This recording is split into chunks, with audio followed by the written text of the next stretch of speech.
Nestled amidst the soaring peaks of Southeast Asia, Laos, a landlocked country, was a tapestry of vibrant green. Dense jungles carpeted its mountainous terrain. Sparkling rivers snaked through valleys, their waters reflecting the azure sky. Life in the remote villages moved at a slower pace. Time seemed to stand still. The Hmong people, an ethnic group with a rich history, called these mountains home. They lived in harmony with nature. Their lives were deeply intertwined with the land. They were skilled farmers, their terraced fields clinging to the hillsides. Their vibrant textiles, woven with intricate designs, told stories passed down through generations. The Hmong were a proud and resilient people. They had a strong sense of community and tradition. Their lives were governed by ancient customs. Elders held a place of honor, their wisdom guiding the younger generations. They were fiercely independent. They cherished their freedom above all else.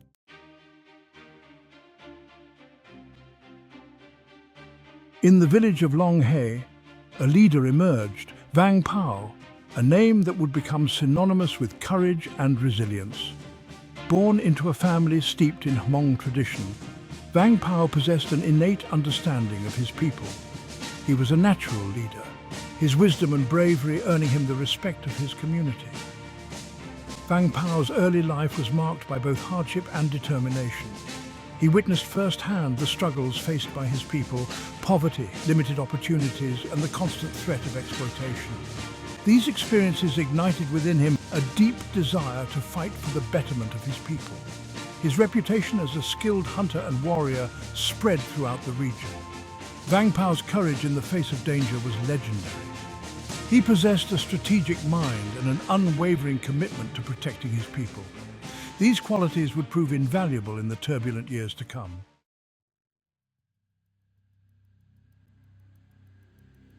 The winds of change, however, were blowing across Southeast Asia.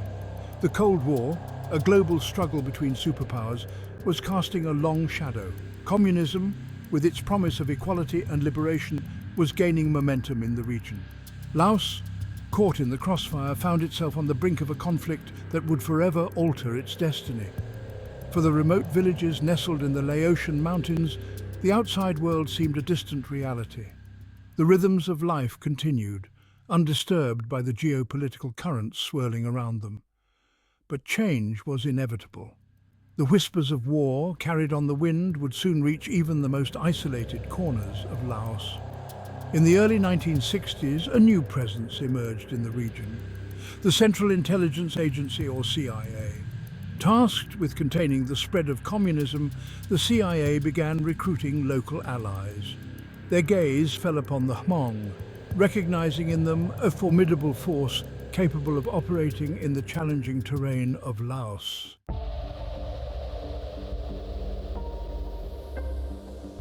The tranquility of the Hmong villages, nestled amidst the emerald embrace of the Laotian mountains, was about to be shattered. Into this world, untouched by the complexities of global politics, came strangers from a distant land. These were not explorers or traders, but agents of the CIA, their arrival cloaked in secrecy. Word spread quickly through the villages. Americans were here. Their presence sparked curiosity and apprehension in equal measure. Villagers, accustomed to the rhythms of their own world, watched with wary eyes as these outsiders navigated the unfamiliar terrain. What did these strangers want in their remote corner of the world? Among the CIA operatives was a man named William Young, a charismatic and enigmatic figure. Fluent in the Lao language and possessing a deep understanding of Hmong culture, Young was tasked with a delicate mission: to forge an alliance with the Hmong people.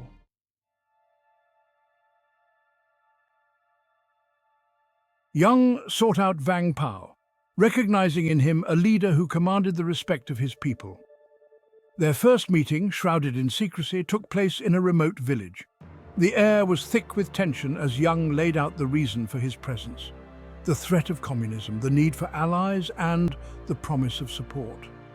Vang Pao listened intently, his piercing gaze betraying little of his thoughts. He understood the danger posed by the communists, their ideology a stark contrast to the Hmong way of life. But to ally with these strangers To pledge the lives of his people to a conflict they barely understood was a gamble fraught with uncertainty.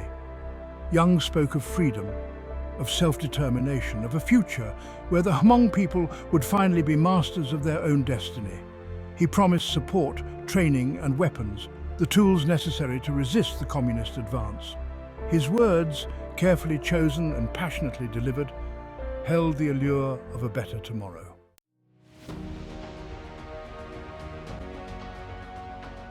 Vang Pao, faced with a decision that would shape the fate of his people, weighed his options carefully. He sought the counsel of village elders, their wisdom honed by generations of experience.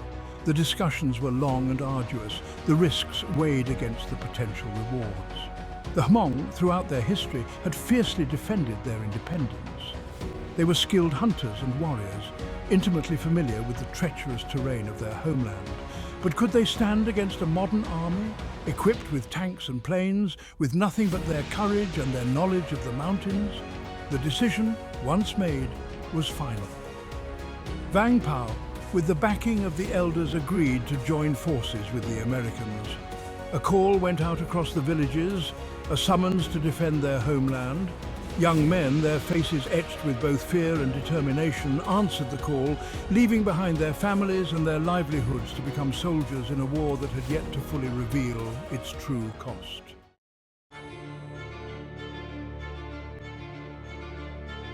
Years turned into a relentless cycle of battles and retreats. The lush jungles of Laos, once a sanctuary, transformed into a battleground. The Hmong soldiers, under Vang Pao's leadership, proved to be fierce and resourceful warriors. They knew the terrain like the back of their hands, using it to their advantage against the advancing North Vietnamese army. The Hmong fighters, armed with American weapons and guided by CIA operatives, disrupted enemy supply lines and launched surprise attacks. Their knowledge of the jungle trails and hidden paths proved invaluable. The North Vietnamese soldiers, accustomed to conventional warfare, found themselves outmaneuvered in this unfamiliar and unforgiving environment. The CIA, impressed by the Hmong's bravery and effectiveness, poured more resources into the conflict.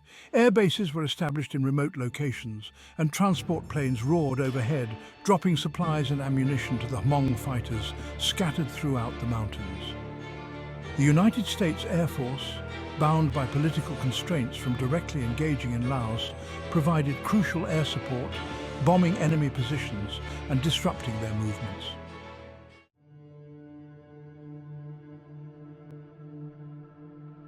The Hmong villages, once vibrant with life, were now caught in the crossfire.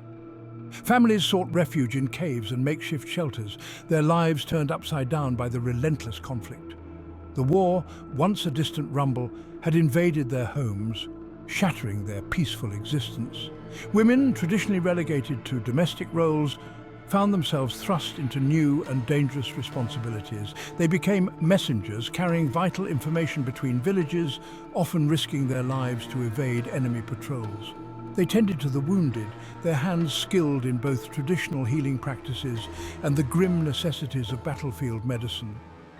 Children, too young to comprehend the complexities of war, witnessed its horrors firsthand. They grew accustomed to the sounds of gunfire and the sight of wounded soldiers. Their innocence was stolen, replaced by a weariness that belied their tender years. The war had become their reality, shaping their lives in ways they could not yet grasp.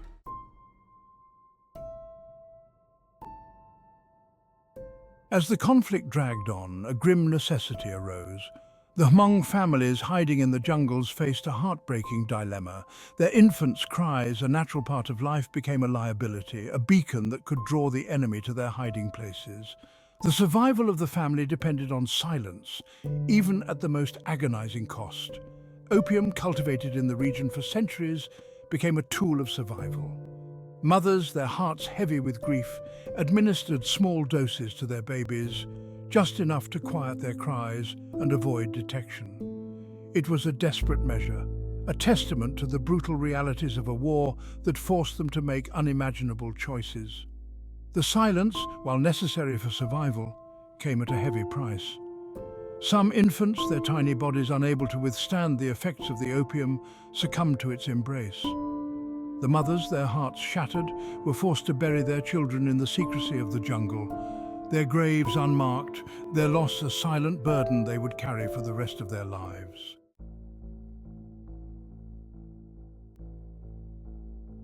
Despite the sacrifices, the tide of the war began to shift. The American public, weary of the protracted conflict in Vietnam, grew increasingly disillusioned with their country's involvement in Southeast Asia. The promises made to the Hmong people, once spoken with such conviction, began to ring hollow. Vang Pao, sensing the changing political winds, traveled to Washington, D.C., seeking assurances from his American allies. He met with government officials, pleading for continued support, reminding them of the sacrifices his people had made in the name of freedom and democracy.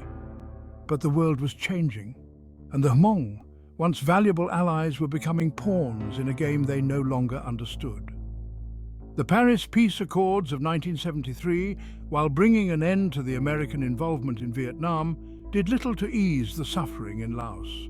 The North Vietnamese army, emboldened by the withdrawal of American forces, intensified their offensive, pushing deeper into Hmong territory. The Hmong people, once promised freedom and self-determination, found themselves abandoned, facing an uncertain future.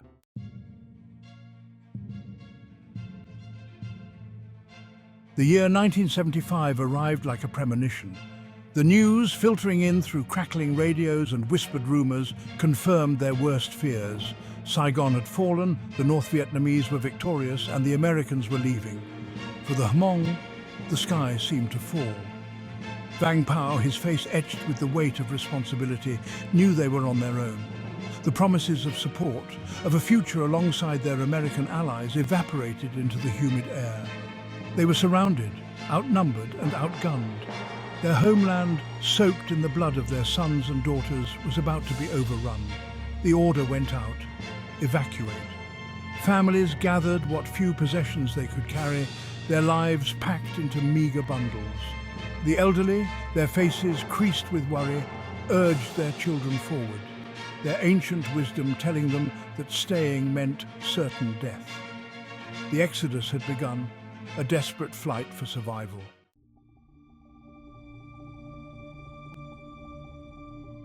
The jungle trails, once familiar paths to hunting grounds and neighboring villages, became escape routes. The Hmong, their sandals worn thin from the journey, moved through the dense undergrowth, their progress slow and treacherous. They were a river of humanity flowing through the green heart of Laos, seeking refuge from the storm that raged behind them. The elderly and the very young, their strength failing, relied on the support of their families. Mothers carried infants strapped to their backs, their steps heavy with exhaustion. Children, their eyes wide with fear, clung to their parents' hands, their small legs struggling to keep up with the relentless pace. The jungle, once a source of sustenance and protection, now presented a new set of dangers. Leeches clung to their legs, drawing blood with each step. Venomous snakes slithered through the undergrowth, their presence a constant threat. Disease, spread by contaminated water and lack of sanitation, stalked the refugees, claiming the weakest among them.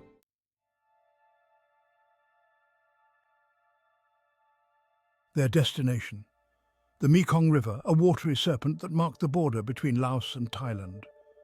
It was a treacherous crossing, the river wide and swift, its currents unpredictable. But for the Hmong, it represented their only hope, the gateway to a new life, a sanctuary from the horrors they were leaving behind. Boats, hastily constructed from bamboo and banana leaves, ferried the refugees across the swirling waters. Families huddled together, their faces pale with fear, their prayers whispered into the wind.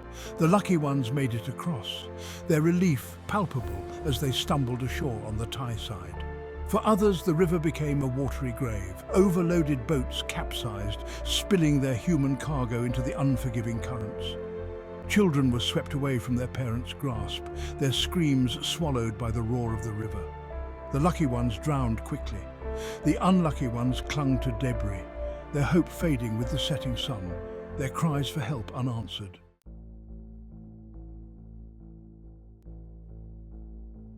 Those who reached the Thai side of the Mekong River found themselves in a different kind of purgatory. Refugee camps, sprawling tent cities erected to house the flood of humanity fleeing the chaos in Laos. The camps were overcrowded, lacking basic sanitation and medical supplies. Disease spread like wildfire, claiming the lives of the weak and the vulnerable. The Hmong, accustomed to the freedom of their mountain homes, struggled to adapt to the confines of camp life. Their traditional way of life, so deeply intertwined with their land, was gone. They were strangers in a strange land, their future uncertain, their past a haunting memory. Within the camps, whispers of a new life began to circulate, rumors of sponsorship programs, of opportunities to resettle in America. The land of their former allies spread through the tents like wildfire. For some it was a glimmer of hope, a chance to rebuild their shattered lives. For others it was a bitter reminder of promises broken, of trust betrayed, of a debt that could never be fully repaid.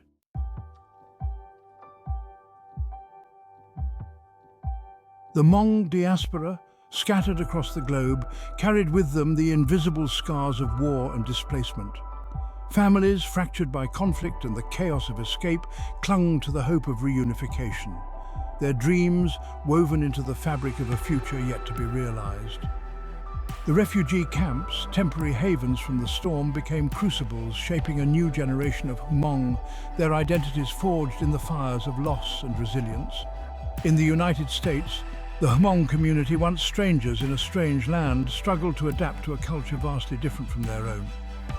The language barrier, a formidable obstacle, isolated them, hindering their access to education, employment and healthcare. The elders, their wisdom rooted in ancient traditions, found their voices silenced, their customs viewed with suspicion and misunderstanding.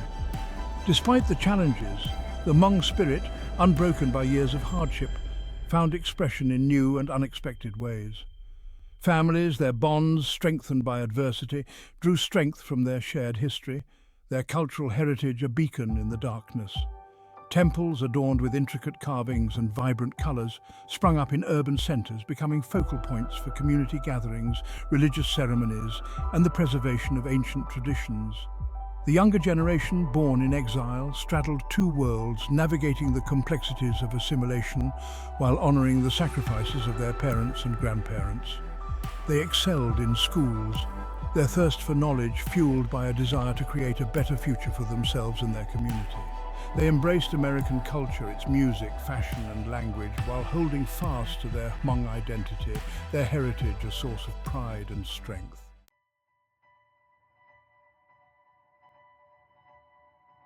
The echoes of the forgotten promise, whispered in hushed tones within the Hmong community, reverberated through the years. Veterans of the secret war, their bodies bearing the physical and emotional scars of combat, carried the weight of their experiences, their sacrifices largely unknown and unacknowledged by the nation they had served. The weight of betrayal, heavy and suffocating, cast a long shadow over their lives. In the quiet hours, when memories surfaced like ghosts from a distant past, they spoke of the comrades they had lost, their names etched in the granite of their hearts.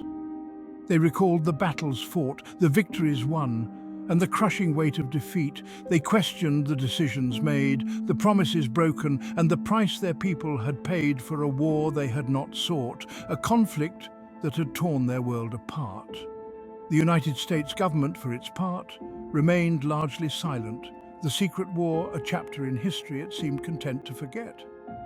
The Hmong veterans, their service shrouded in secrecy, were denied the recognition and benefits afforded to their American counterparts. Their sacrifices, their loyalty and their suffering were relegated to the shadows, their stories untold, their voices unheard. But the Hmong community, accustomed to adversity, refused to be silenced.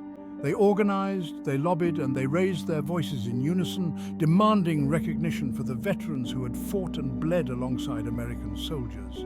They shared their stories with anyone who would listen, ensuring that the sacrifices made in the jungles of Laos would not be forgotten.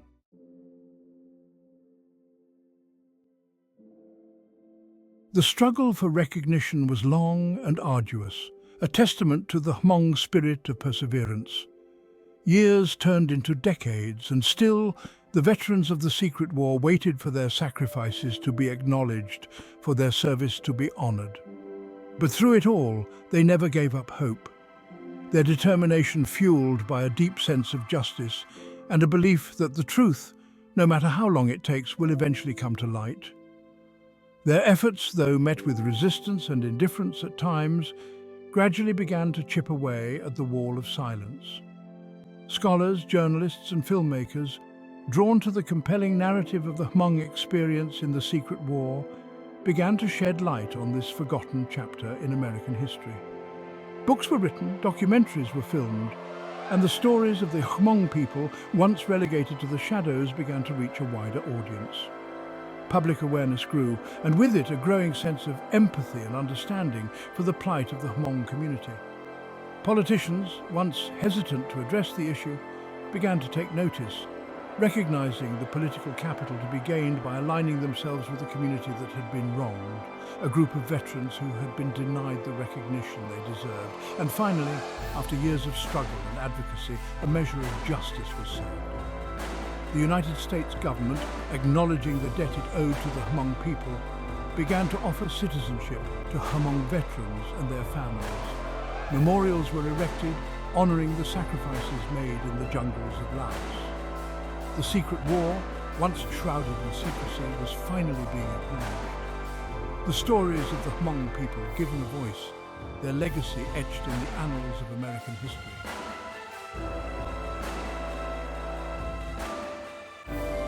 The Forgotten Promise sought to shed light on a chapter of history often overlooked.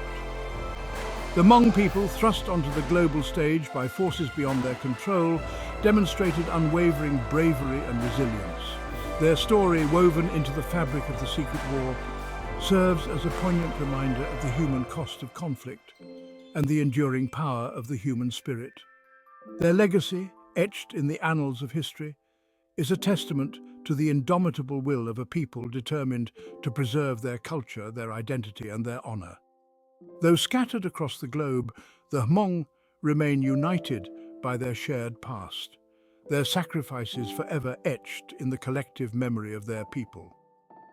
The Forgotten Promise serves as a call to remember, to honor the sacrifices made by those who fought in the shadows, and to acknowledge the debt owed to those who answered the call of duty, even when the promises made to them were broken. It is a story of courage, of resilience, and of the enduring power of the human spirit to overcome adversity and emerge stronger on the other side. May their story serve as a beacon of hope, a reminder that even in the darkest of times, the human spirit, fueled by courage, compassion, and an unwavering belief in a brighter tomorrow, can triumph over adversity. The Hmong people, their journey marked by both tragedy and triumph, stand as a testament to the enduring strength of the human spirit.